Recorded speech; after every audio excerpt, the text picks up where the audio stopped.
We're back. Silver and Blue Huddle, episode number 17, I believe. But either way, we're back.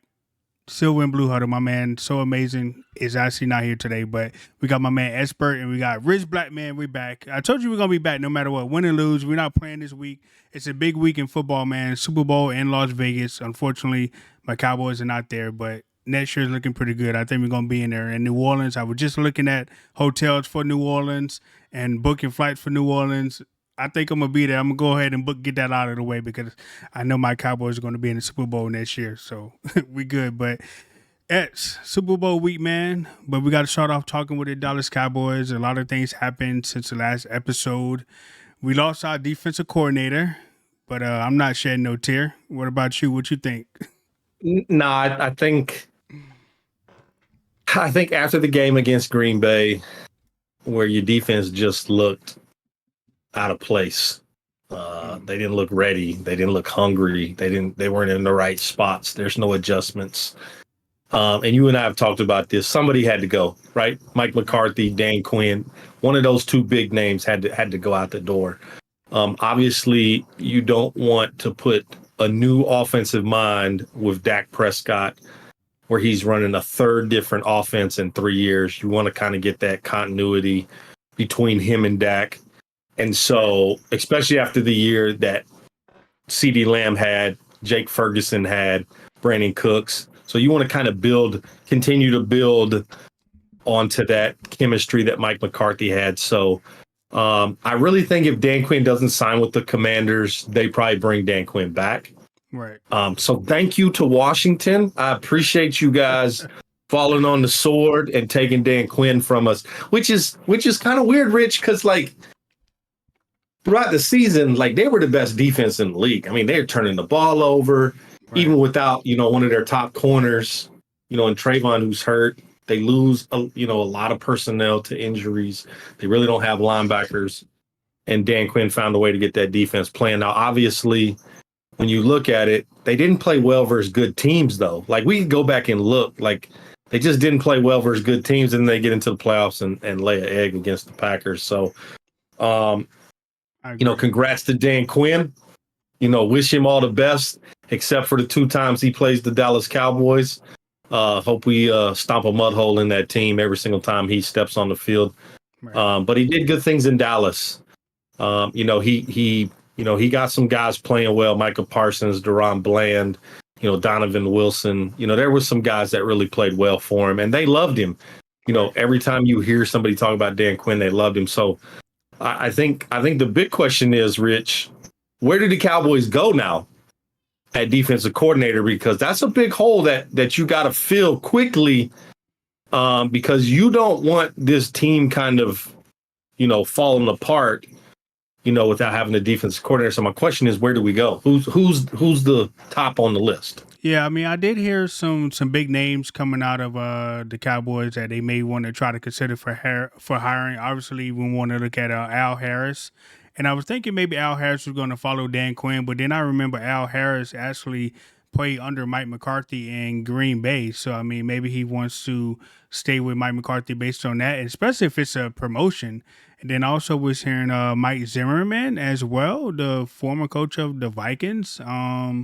That team, when he was coaching them, they had a pretty nice defense at the time. So the real question is, are we going to get a defensive coordinator that's going to be okay with the head coach being a lame duck and Mike McCarthy?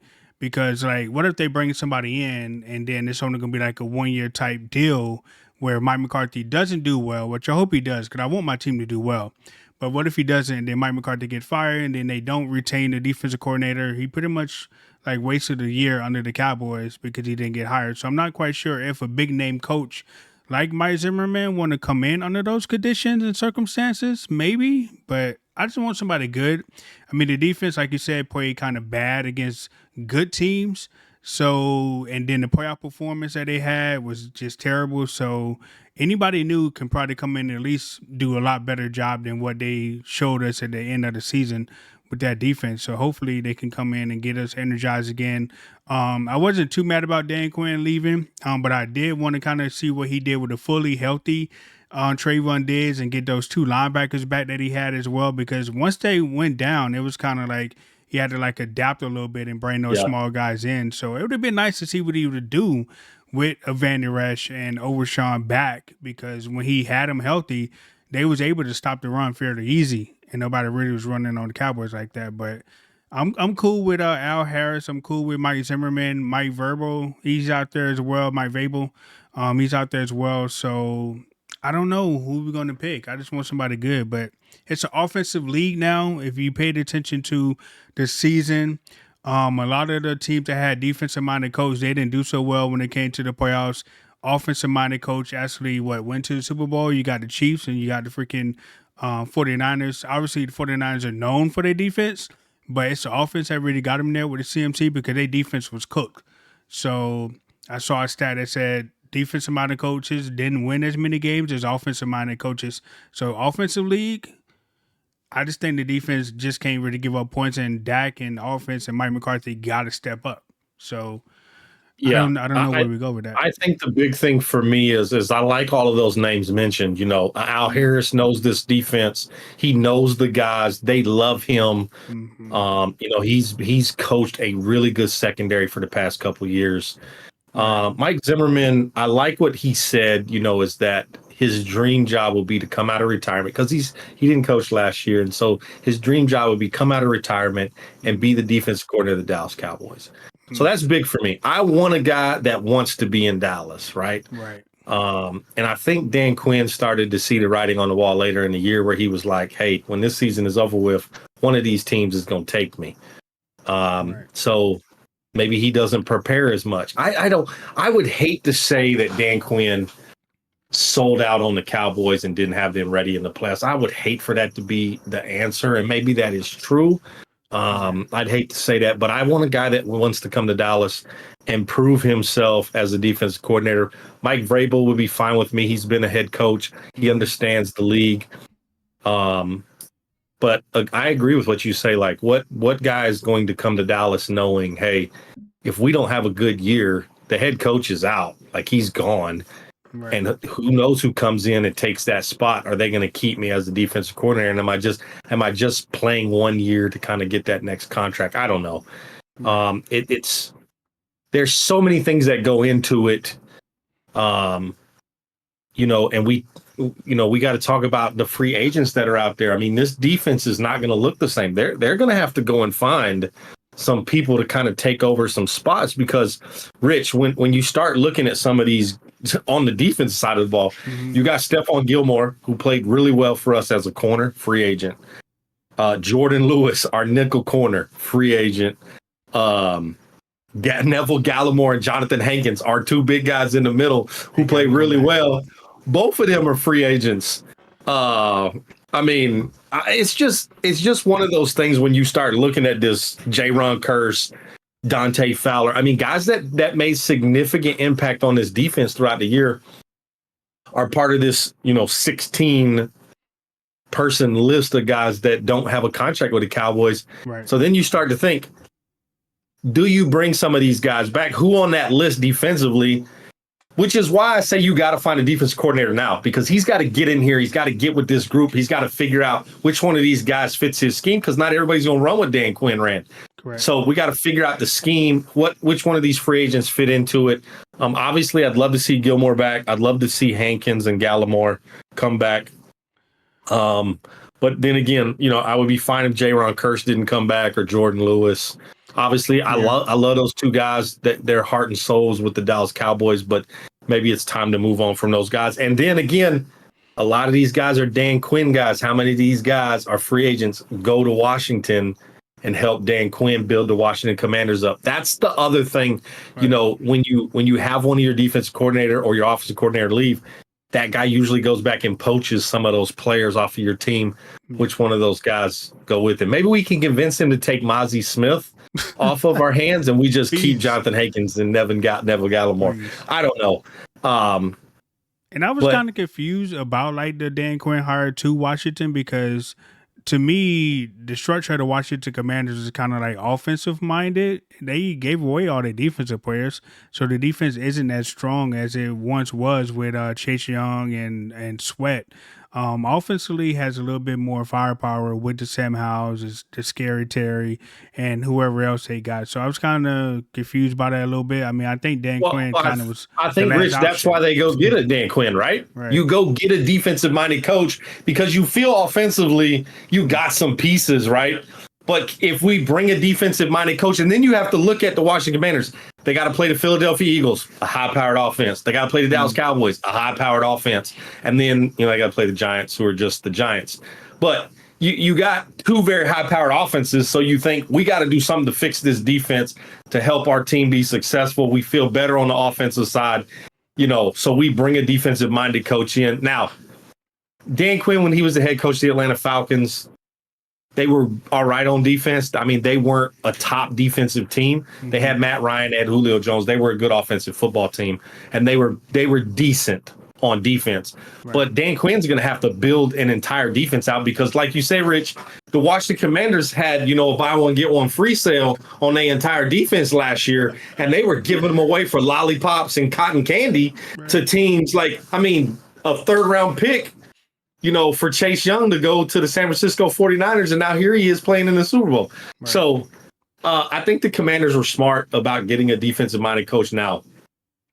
It's different when you just in charge of the defense than when you in charge of everything. Right. It's different. And so we'll see what Dan Quinn is made of. But defensively, we have some rebuilding to do. And then, Rich, let's talk the other side of the football. Because outside of Deuce Vaughn, you have no running back. Right. Rico Dowdle, Tony Pollard, both free agents. Are either one of those guys coming back? Hopefully not Tony Pollard.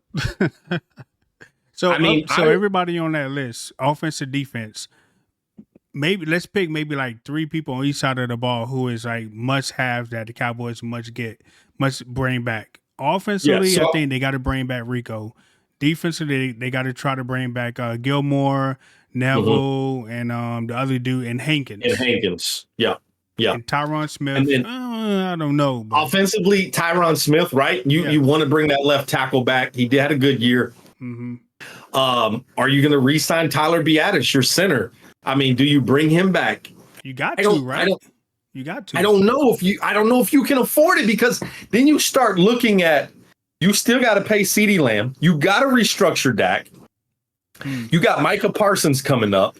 I'm giving up Tyler Biadasz to ensure that I can sign those three. But the first domino is Dak Prescott. Right. Like we have got to restructure Dak Prescott so we can start signing some of these other guys. Otherwise, we're in cap hell because of his contract. And hopefully Dak is smart enough to say, look, I'll do whatever is needed. You got to restructure some other places because their cap space is not very good.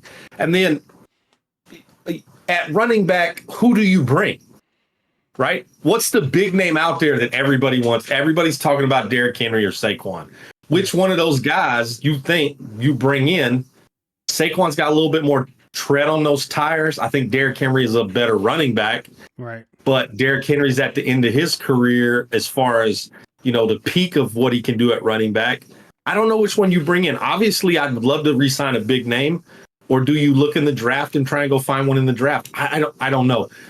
They got to fix the run game, and I don't think Rico Dowdle, or Tony Pollard are the answer for the Dallas Cowboys. For me, you cannot re-sign Tony Pollard unless Tony Pollard agrees to come back to Dallas as a team-friendly deal and not be guaranteed the number one spot.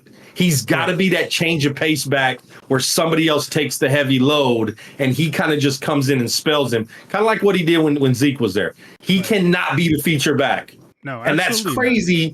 That's crazy because 365 days ago, we were talking about Tony Pollard got to be the number one. And it took 1 year for us to say, that's maybe not a good choice. Right. Yeah. And I know the names that have been talking about, Saquon and Derrick Henry. I mean, Saquon is good, but he has that injury thing as well. Like he gets injured a lot. Derrick Henry is good, but like you said, he's at the tail end of his career. He probably has maybe 1 or 2 years left if he could stay healthy. I mean, I would love to have him on the team because we do need a bigger back. Tony Pollard's definitely not an answer. Team-friendly deal, and we got to bring back Rico if we can get like a Derrick Henry or Saquon or whatever. But Man, we got a lot of questions, man, on the offensive side and defensive side. And Yeah. hopefully Dak realizes that, hey, if you want to stay around, if you don't want to be traded out of Dallas, then you need a very team friendly deal. You need to take the Tom Brady approach and leave money on the table so the team can put people around you to protect you. Because if not, you're gonna be the most sacked quarterback in NFL history come next year. You got your money, right? Yeah. We paid you money. Let's put it into a signing bonus. Let's give you a big chunk. Mm-hmm. But the bulk of your contract now has to be team friendly so we can go build. And this is where we're going to find out very early because some things were said in the media after the season, right? And now CeeDee Lamb at the Pro Bowl kind of talked about his relationship with Dak and how they're just trying to continue to grow. He had a great year. Dak Prescott is a great quarterback and made him a great. I loved all the things CeeDee says. Right. But your owner came out this past week and said, we are going to go all in this next year. Now, the smirk Richblkman just gave on the podcast is because we have heard this before from this owner, right? Ooh. We have heard we're going to go all in. All in to me, though, now, after that year, which Jerry Jones came out and said it was the most heartbreaking loss in the playoffs he's had since the Super Bowl. Right. And now he wants to go all in. To me, all in is you build this team around Dak Prescott and you give him weapons and you solidify this defense with any player.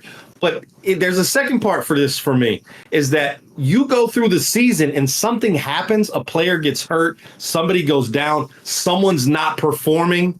You got to go find something to change that dynamic in the middle of the season. You can't just sit on what you got and say, I got so sick of hearing Stephen Jones say, we like the guys in the building, right? No, if you truly are all in, you got to look what Philadelphia has done. Look what San Francisco has done. They've gone out at the trade deadline and said, we're going to go get extra pieces, give up some draft capital to bring some guys in here and make us successful.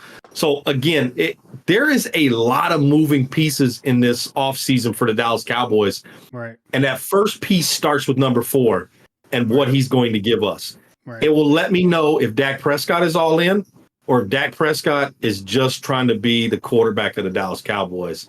Right. It's going to make a big difference because, like you say, he's going to look up and he's going to look at the offensive line in the huddle, and it's going to be 5th and 6th round guys that can't block 1st and 2nd round talent on the other side. And he's going to do a lot of running around, throwing the ball away. Or we're going to have 2 years ago where he throws 15 picks and we're going to be screaming, we got to get rid of Dak Prescott.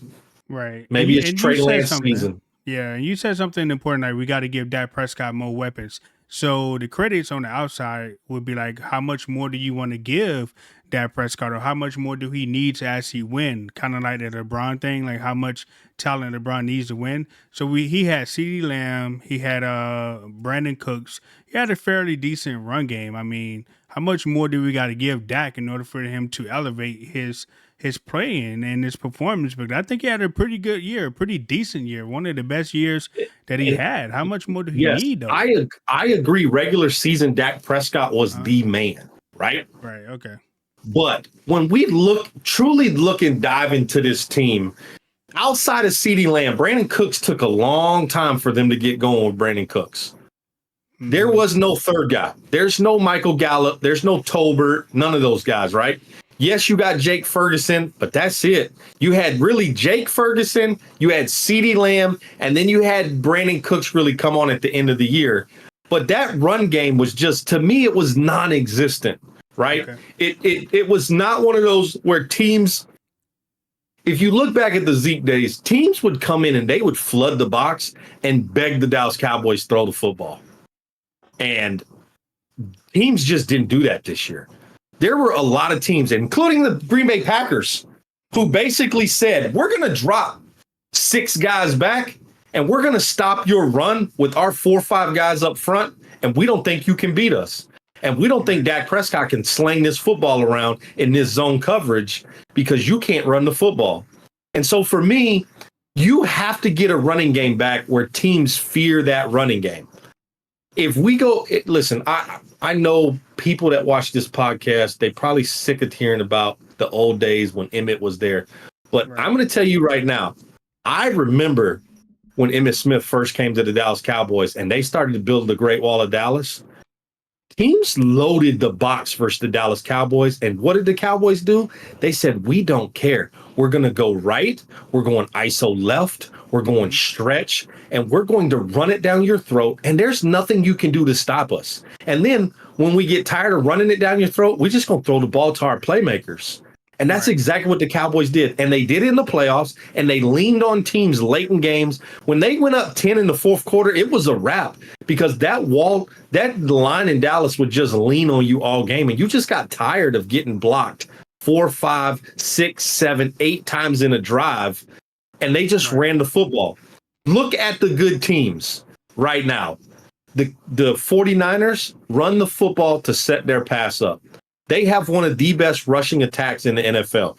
Kansas City runs the football. The Baltimore Ravens run the football. The Green Bay Packers run the football. Those are teams that were successful. The Detroit Lions run the football. And the Dallas Cowboys just could not do that late into the year and into the playoffs. And I think if we put those weapons around Dak Prescott, a true running back that teams have to fear, an offensive line that is, 5 guys that know what they're doing as a group, this team can be dangerous. But until they do that, we're always going to be the Dallas Cowboys who get to the playoffs. Dak Prescott feels like he's got to put everything on his shoulders, and he throws a couple picks and he ruins the game. The defense doesn't play well. In that Green Bay game, if you slow that game down and you start running the football and you're successful running the football, that's a whole different game. But again, I'm going to find out this offseason, are the Cowboys truly in, or is it just year 34, whatever it is, where we just go through and say next year will be our year?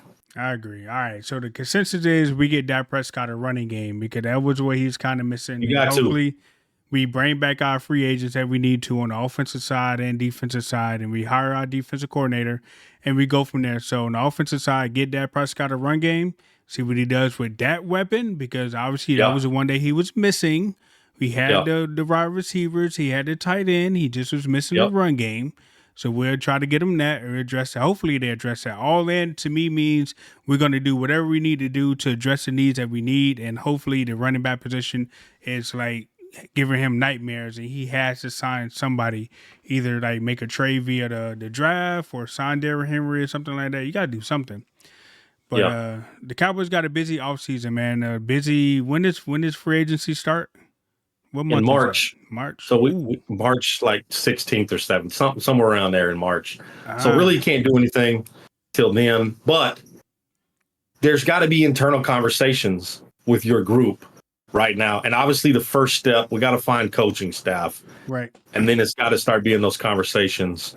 Again, this is not our first time, right, Rich? We've had some of these off seasons where we look at it and say, there's a lot of work to do to get this team, because this team is not going to look the same next year as it did this year.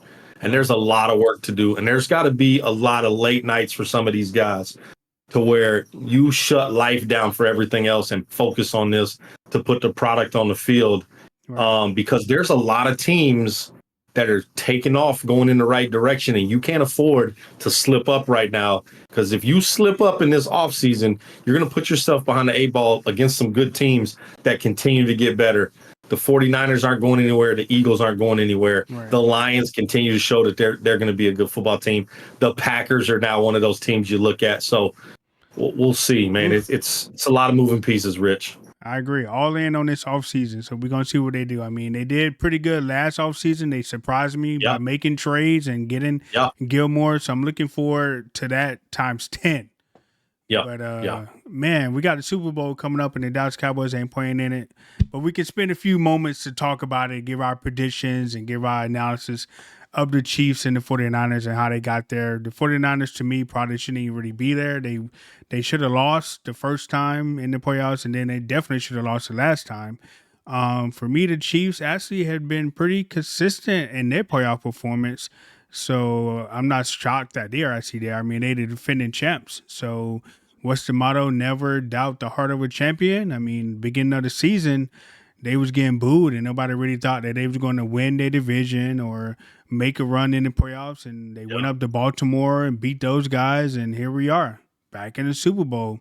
Yeah. Number 4 out of the 5 years. I mean, we have a dynasty on our hand if they can pull it off. So 49ers Chiefs, man, what do you think about the game? What's your prediction? Let's talk about it.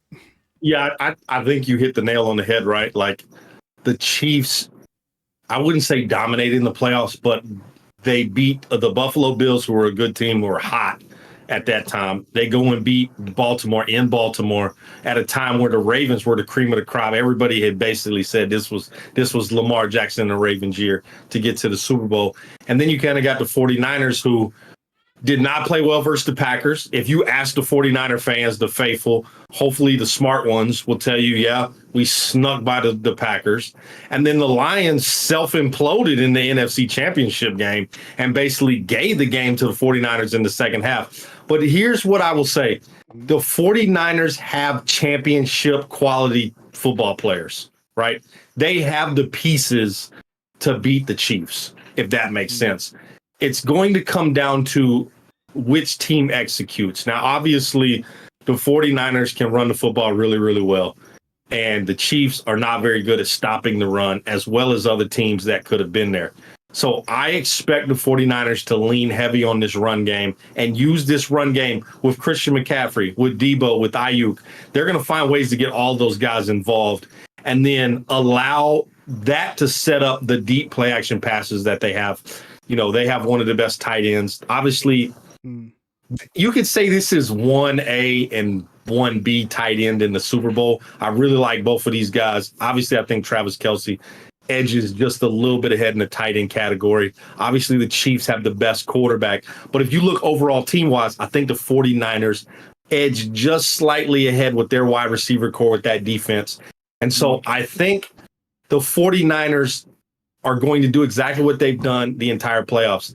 They find a way to weather the storm with Patrick Mahomes, and they find a way to just get that one extra possession that the Chiefs needed. And the 49ers win this game by a slim margin. I'm going to say this is a 27-21 type ball game here.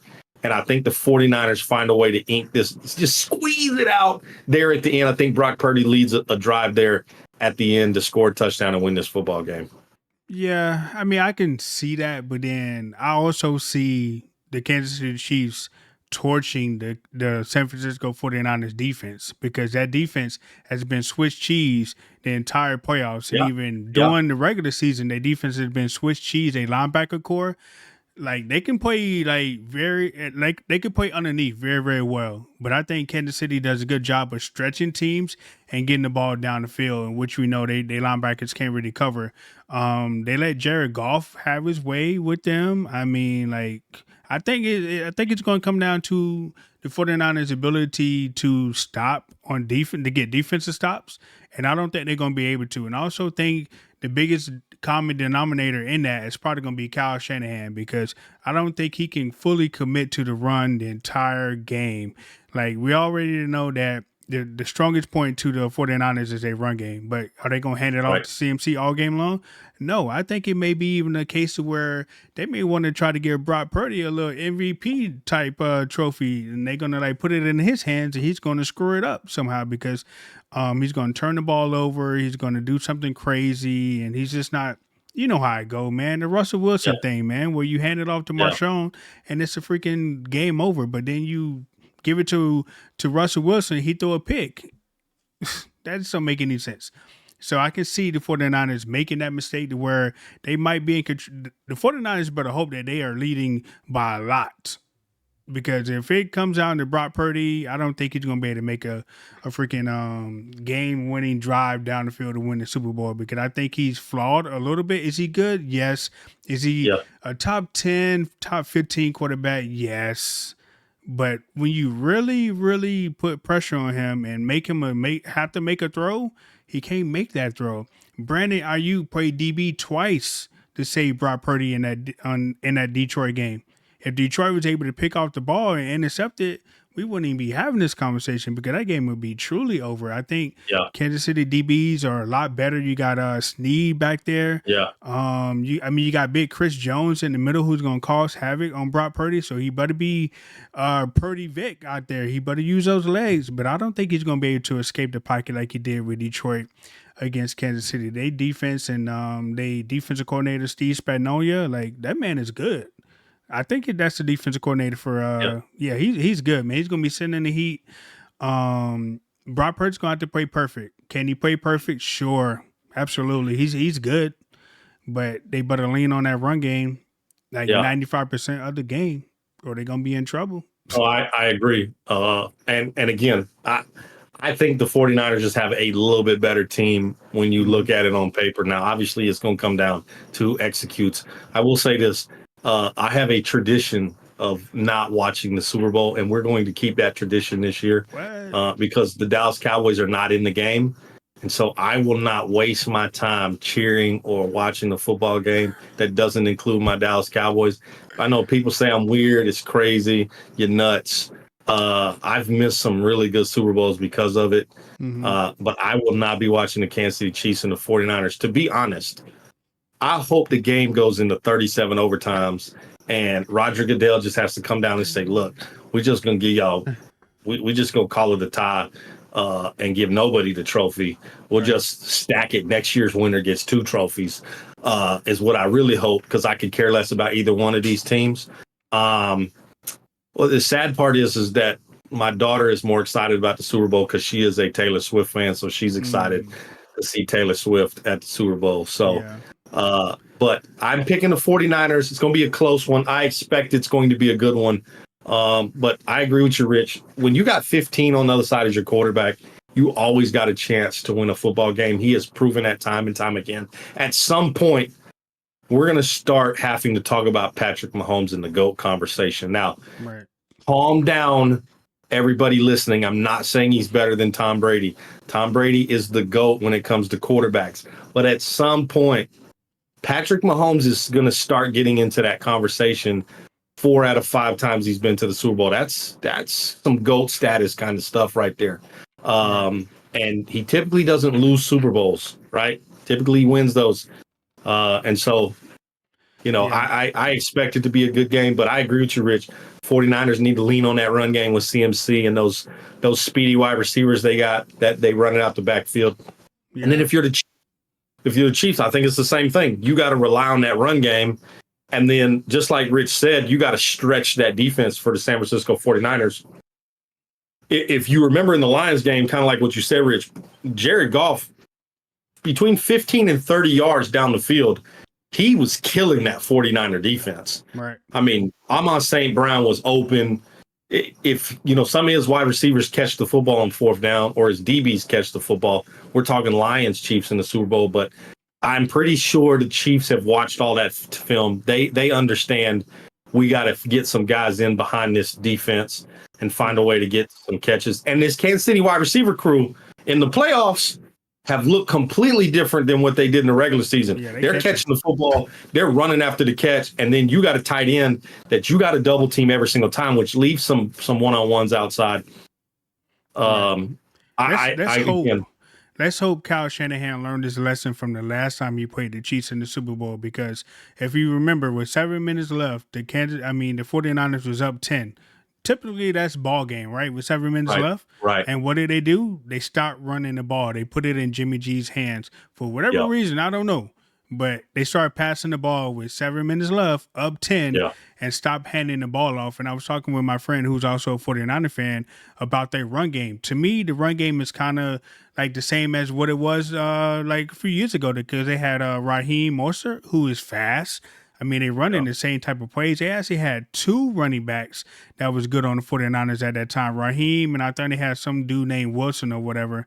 But I know they got CMC now, but to me, the run game is pretty much very identical. It's just really going to depend on if Kyle Shanahan is going to lean on that run game and hand it off every single time to CMC as he continue to get 7 or 8 yards. I don't think he will. I think he's going to get big-headed and want to maybe... His ego gets in the way, right? Absolutely. He did the same thing in Atlanta when he's got a 28-3 lead. right? If he just runs the football, runs the clock out, they probably beat the Patriots, but he gets pass happy. Right. Matt Ryan throws a pick here, a pick there. I agree. They miss a field goal. Again, it's going to come down to execution, right? And when the Lombardi is on the line, it doesn't have to be pretty. Nobody is going to remember if it was a pretty Super Bowl, right? Right. All that's going to matter is, did you win at the end of the game? And so Kyle Shanahan's got to understand that. He's got to swallow his pride and say, look, Brock Purdy, we love you. We're going to pay you after this year, but we're going to give Christian McCaffrey 30 carries in this game. And we're going to tell the Kansas City Chiefs, stop this run game. If you can't stop it, I'm just going to keep running it. I'm going to run it down your throat until you stop it. And so I certainly hope the 49ers, the 49ers have been on the same drop as we have been. They haven't had a Super Bowl in 30 plus years. So I get it. They deserve a shot at this Lombardi. They got a chance. The Chiefs nation has won multiple Super Bowls here recently, right? Their fans have all seen Super Bowls. There's a lot of 49er faithful that this will be their first chance to actually see a Super Bowl champion team. Right. It's gonna be a good game. That's all football fans can ask for. If it's a good game, make it competitive. I agree. And then I'll read about it the next morning. Yeah, and for me, I just gotta I'm gonna go with the Chiefs. I mean, because I think the Chiefs are gonna win, and I like the Chiefs. I don't mind rooting for the Chiefs at all, but for content wise and content purposes, I wanted the 49ers to lose, so I control their fans. Man, it's gonna be an awesome summer if I'm able to troll them all summer long. Like it's gonna be big trouble. Y'all better hope y'all don't lose. Y'all better pray y'all don't lose. Y'all going to another dance and leaving empty. Yeah. Y'all going home in the car by yourselves. Yeah. Y'all better not lose this game. Because that's going to be the third Super Bowl in this decade that they have lost. Like, yeah, you guys can make it, but you can't win it. Like, you basically the LeBron James of the NFL. Like, you can make it, but you can't win it. You got a terrible record in the finals. You know what I'm saying? So right. I look forward to it, man. So go Chiefs Kingdom. Let's go Taylor Swift. Like, whatever, by any means necessary, you guys got to win this game for my content purposes, okay? Like, I look forward to it. I mean, I ain't going to pay too much attention to it. I'm going to watch it here and there as I eat some subs and some pizza and some chips or whatever. But trust me, I'm going to have my phone in my hand ready to hit send as soon as the game is over and you guys lose. I got content on deck. Trust and believe me. And you guys are going to hate me for it. So you better not lose. You better not lose, or you got to block me and report me and all that. I'm waiting. It's been 2 weeks since I've been able to send 49er content that I just got in my phone in my drafts. So it's time to let it out. I hope they lose. But Esper got the 49ers. I got the Chiefs. That's our predictions this week for the Super Bowl, man. Obviously, we wanted our Cowboys to be in there, but they not. So I guess if you guys forcing us to pick, he's rolling with the 49ers. I'm rolling with the Chiefs. So amazing. I'm not sure who he would pick, but I don't see him picking the 49ers. So let's go Chiefs. So let's go Chiefs. All right. Anything else you want to say, Esper, before we get out of here, man? Another episode down. Another episode, man. I just want to say, man, I appreciate the support from the fans here for the Silver and Blue Huddle. You guys definitely make this worthwhile that we jump on here every single Tuesday and do this podcast. Whether you're upset about what we say on the show or you're happy about it, we don't care. We just love the fact that you guys watch the content. We would love for you guys to give feedback. So if you drop a comment, let us know, topics you want us to talk about, all that good stuff. But I appreciate the support we're seeing and just want to see this kind of take off and continue to grow, especially as we get closer to the draft, we get closer to next season. We're not going to go anywhere. We may take a couple weeks off here and there, but man, I appreciate all the people that show up every single week. I agree 100%. So definitely remember to hit that follow button on all our social medias. Experts on Facebook. He's on TikTok. We're trying to get him back on Instagram, but the way you guys are going at him on Instagram on the Silver and Blue Instagram page, I'm sure that he might not come back because he breaks the Instagram page every single time I post a clip. So Make sure They you guys love to go hate give a me. They follow. love Yeah, to hate me. they love It's it. They okay. love it. Nothing but love. Nothing but love on this side from your boy expert. Nothing you say can hurt my feelings. It's okay. I'm perfectly cool in my skin. It doesn't make any difference to me. So Absolutely. So hate, we're hate, hate, hate, hate. right. So we'll catch you guys after the Super Bowl. Go Chiefs, go 49ers, or whatever you guys cheer for, or whatever. It doesn't matter. It'll be our year next year. Silver and Blue Huddle. We out, guys. We love you. We'll see you guys next week.